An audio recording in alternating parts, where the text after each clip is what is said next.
بسم اللہ الرحمن الرحیم۔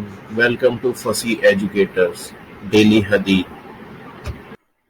ہم سے احمد بن محمد مکی نے بیان کیا، کہا کہ ہم سے عمرو بن یحییٰ نے بیان کیا، ان سے ان کے دادا سعید بن عمرو نے، اور ان سے ابو ہریرہ رضی اللہ عنہ نے کہ نبی کریم صلی اللہ علیہ وسلم نے فرمایا، اللہ تعالیٰ نے کوئی ایسا نبی نہیں بھیجا جس نے بکریاں نہ چرائی ہوں۔ اس پر آپ صلی اللہ علیہ وسلم کے صحابہ رضوان اللہ علیہم نے پوچھا، کیا آپ نے بھی بکریاں چرائی ہیں؟ فرمایا، ہاں، کبھی میں بھی مکہ والوں کی بکریاں چند قیراط کی تنخواہ پہ چرایا کرتا تھا۔ Narrated Abu Huraira, the Prophet said, Allah did not send any prophet but shepherded sheep.